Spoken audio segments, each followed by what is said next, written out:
पड़ने दी जाएगी? सबका सड़कों पे हक है ना। ये सड़कें किसकी बनाई है? ये सड़कें टैक्स पेयर्स की बनाई हुई हैं, हम जैसे लोगों की बनाई हुई सड़कें हैं ये। तो जब आप एक धर्म के लिए ऐसे इंतजाम कर सकते हैं और आप दूसरे धर्म के लोगों को कैसे मना कर सकते हो कि आप जो है वो सड़क पे आप नमाज मत पढ़िएगा? क्या फर्क पड़ जाएगा नमाज पढ़ने से?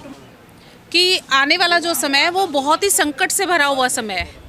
आप इस समय देखिए कि जो भारत है वो भारत हर एक इंडिकेटर में, आप एक एक इंडिकेटर की मैं यहाँ बात करूँ, आप जीडीपी की बात कर लीजिए, आप अनएम्प्लॉयमेंट की बात कीजिए, आप स्कूल शिक्षा की बात कीजिए, आप हायर एजुकेशन की बात कीजिए, आप रिपोर्टिंग की बात कीजिए, आप पत्रकारिता की बात कीजिए, आप कोई भी बात कीजिए, हर एक इंडिकेटर में इस समय इंडिया बहुत ही डाउन पोजीशन पे है।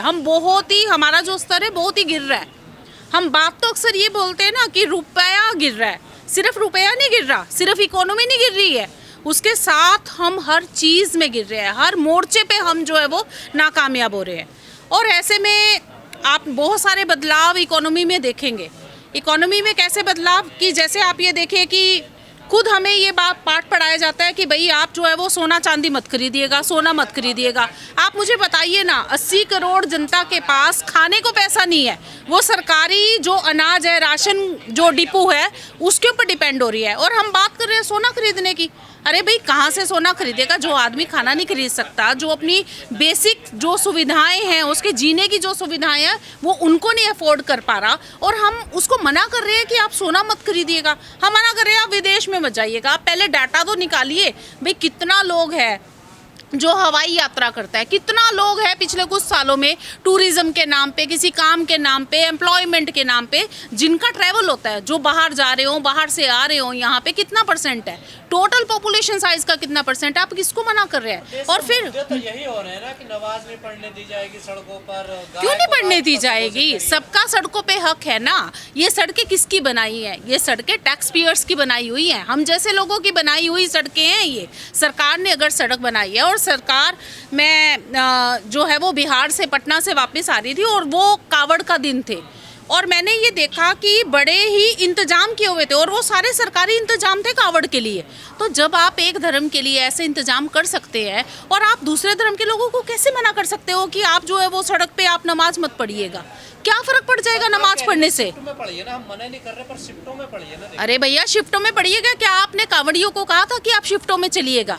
क्या आपने उनके लिए इस तरह के प्रबंध किए थे? जब कोई मेला लग जाता है, किसी देवी के मंदिर के बाहर जो मेला लगता है, आप वहाँ पे ऑर्गेनाइज वे में आप उस क्राउड को ऑर्गेनाइज करते हैं क्या? आप फिर किसी एक पर्टिकुलर धर्म को ही क्यों ऑर्गेनाइज करने की बात कर रहे हैं? ये तो पार्शियलिटी है। तो देश में यही तो बदलाव हो रहा है कि हम बात कर रहे हैं सबका साथ सबका विकास की, लेकिन हम जा कहाँ रहे हैं? हम जा रहे हैं विभाजन की ओर, हम जा रहे हैं कुछ लिमिटेड लोगों का विकास करने की ओर। हम सारे रिसोर्सेज को कुछ एक ऐसे जो घराने हैं, कुछ ऐसी कंपनीज हैं, कुछ ऐसे नाम हैं, हम धीरे धीरे करके पूरी इकोनॉमी को अपने उनकी तरफ शिफ्ट करने पे लगे हुए हैं, पावर्स को। इसलिए उठाए जाते हैं ताकि कोई जो मेन मुद्दा है शिक्षा स्वास्थ्य से जोड़कर वो ना उठाया जाए। बिल्कुल। और इसका तो सबसे बड़ा एग्जाम्पल आप देखिए ना, कॉकरोच जनता पार्टी है। कॉकरोच जनता पार्टी के अंदर जो करोड़ों जो मेंबर्स बने हैं वो सारे के सारे, हम बात करें जेनजीज है, क्योंकि उन्होंने अपनी कंडीशन लगाई है। उन्होंने कहा भाई अगर आपका अनएम्प्लॉयमेंट है, अगर आप सोशल मीडिया पे रह रहे हो, अब देखिए कोई सरकारी कर्मचारी, कोई काम करने वाला, कोई बिजनेसमैन तो अनएम्प्लॉयमेंट है नहीं उसका, ना ही वो सोशल मीडिया पे इतना, तो वो जो वहाँ करोड़ों लोग मेंबर बने हैं उस पार्टी के, तो वो कौन लोग हैं? वो अनएम्प्लॉयड है ना। वो उनकी फ्रस्ट्रेशन है, क्योंकि सरकार आपको बोलने नहीं दे रही, तो वो अपनी फ्रस्ट्रेशन कहीं निकालेंगे ना। वो फ्रस्ट्रेशन कहाँ पे? वो मेंबरशिप के जरिए से निकाल रहे हैं। एक छोटे से बयान से इतना बड़ा विवाद हो सकता है? बड़ा विवाद तो इससे भी ज़्यादा हो सकता है। आप और कंट्रीज़ का एग्जाम्पल देखिए जहाँ पे जो है वो रातों रात सत्ता परिवर्तन हो गया, और चिंगारी कहीं से कोई स्पार्क ही है, वो स्पार्क कहीं से निकलेगा और वो स्पार्क फिर एक आग का काम लेगा। और मुझे लगता है कि वो स्पार्क अब इंडिया में धीरे धीरे करके वो कहीं से आना शुरू हो चुका है। अब now the time has come कि अब जो है वो लगता है कि एक हम बहुत बड़ी क्रांति की ओर मूव कर रहे हैं, और आने वाले समय में क्रांति होगी डेफिनेटली। सोचना चाहिए क्या? सरकार तो सोच ही रही है, सरकार अपने तरीके से सोच रही है।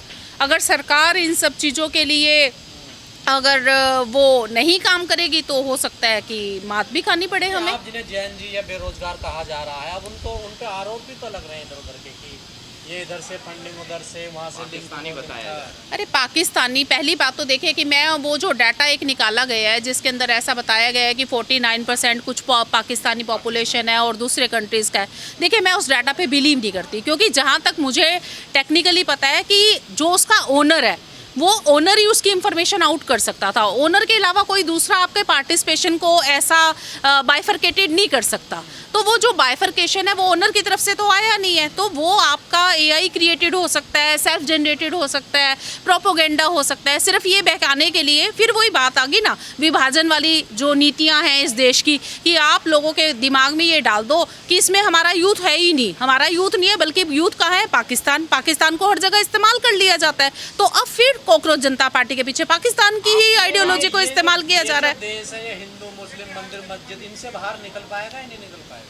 अगर यही हालात रहे, क्योंकि ऐसे में तो जो युवा है, युवा को सचेत होने की ज़रूरत है। अगर युवा अपनी आवाज़ सही मुद्दों के लिए नहीं उठाएगा, जैसे नीट का भी जो है वो पेपर लीक हुआ, अब 22 लाख विद्यार्थी थे, लोग आह्वान कर रहे हैं भाई 22 लाख छोड़िए, आप 4 लाख 5 लाख विद्यार्थी भी अगर सड़क पे उतर जाए, एक दिन कहीं कोई एक जगह पे प्रोटेस्ट कर दिया जाए, तो मुझे लगता है कि पूरे सिस्टम की चूल हिल जाए। लेकिन वही वॉइस रेजिंग ना, कि वॉइस रेजिंग का जो परसेंटेज है, जो अफेक्टेड लोग भी हैं, अफेक्टेड जो यूथ है, वो भी इतनी कम परसेंटेज में आवाज़ अपनी उठा रहा है कि उसका वो फिर निष्क्रिय हो जाता है उसकी आवाज़ को। तो इसलिए हम जेंजिस के बारे में तो क्या कहें कि ये जो कॉकरोच जनता पार्टी बनी है, ये कोई भविष्य थोड़ा ही है, ये कोई राजनीति में थोड़ा नहीं, ये राजनीतिक पार्टी है नहीं है। और मुझे लगता है कि देखिए पहली बात तो ये कि जो अभी मौजूदा हमारी राष्ट्रीय पार्टीज़ है, राष्ट्रीय जो पॉलिटिकल पार्टीज़ है, कहीं ना कहीं हमें उनमें फिर दोबारा से पुनः संभावनाएं तलाशने की ज़रूरत है, क्योंकि हर तरह की तो पार्टी बनी हुई है ना। एक अगर हम कहें कास्ट बेस्ड पार्टी, तो भी हमारे पास राष्ट्रीय पार्टी है। अगर हम कहें कि सामाजिक जो लोग काम कर रहे हैं, तो उस पर आधारित पार्टी भी हमारे पास है। तो एक नई पार्टी बन जाने से क्या ही होगा, कुछ कोई पर्पज़ हमारा सोल्व नहीं होगा। और जहाँ तक मुझे समझ आ रहा है कि ये कॉकरोच जनता पार्टी कोई राजनीतिक पार्टी है भी नहीं, ये तो सिर्फ आपका एक it's a way of agitation. कुछ लोग अपने आप को जो बाहर खुल के वॉइस नहीं रेज कर सकते, वो इसके ज़रिए से, कुछ एक पोस्ट के ज़रिए से जो है वो अपनी आवाज़ को कहीं ना कहीं पीछे, मतलब बैकग्राउंड में रहते हुए पर्दे के पीछे वो उठा रहे हैं। अगर एक मंच पे आ जाते हैं, एक प्लेटफॉर्म पे आ जाते हैं, तो उनकी आवाज़ या उनके अंदर तो कुछ होगा ना। उनके अंदर एक फ्रस्ट्रेशन है, उनके अंदर एक फ्रस्ट्रेशन है, जो हमारा एक डेमोक्रेटिक राइट है फ्रीडम ऑफ स्पीच का, वो कहीं ना कहीं ख़त्म हो रहा है। जो भी व्यक्ति जो है वो बोलता है, खुल के सिस्टम के खिलाफ बोलता है, सिस्टम जिन चीज़ों की अनदेखी कर रहा है उसके खिलाफ बोलता है, तो होता क्या है, उसको उठाती है, उस पर तरह तरह की, मतलब जो है वो कहीं ईडी से छापा मरवा दिया जाता है, जब आपका दिल करता है सीबीआई को पीछे पड़वा दिया जाता है, और नहीं कुछ बनता तो फेक एफआईआर लॉस करके जो है वो आपको जेल में डाल दिया जाता है। 2, 3, 4 साल बाद उसी व्यक्ति को फिर छोड़ दिया जाता है। किंगशुक वांगडू इसका सबसे बड़ा एग्जाम्पल है। तो आपने क्या नैरेटिव जो है वो सेटल किया, आपने ये नैरेटिव, ये लोगों के मन में एक डर बिठा दिया ना कि अगर आप जो है वो सत्तारूढ़ पार्टी के खिलाफ जो है वो वॉइस रेज करेंगे तो आपके साथ भी ऐसा काम जो है वो हो सकता है। तो ऐसे में यूथ बेचारा क्या करेगा, यूथ हालात बने हुए हैं, क्या आपको नहीं लगता विपक्ष भी कहीं ना कहीं जिम्मेदार है इसका? देखिए विपक्ष का जब दौर रहा, जब कभी वो सत्ता में थे, तो उन्होंने अपने सत्ता में रहते हुए जो कमियां रखी, जो लूप होल उन्होंने छोड़े, आज वो शायद कहीं ना कहीं इन चीज़ों के लिए जिम्मेवार है। ठीक है, आज वो विपक्ष है, उनको निभा रहा है, विपक्ष अपना कर्तव्य निभा रहा है। मतलब शायद जितना खुल के मैंने माननीय राहुल गांधी जी को देखा है इन दिनों में, सड़कों पे देखा है, यूथ के साथ देखा है, डिफरेंट मुद्दों को उठाते देखा भी, तो उन्होंने देखे ना सीधा सीधा माननीय प्रधानमंत्री के ऊपर बिल्कुल स्पष्ट रूप से कहा कि ये जो है वो गद्दार है।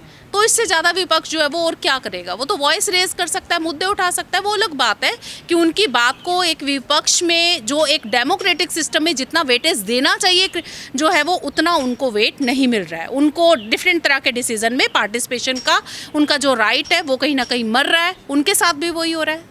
तो ये है।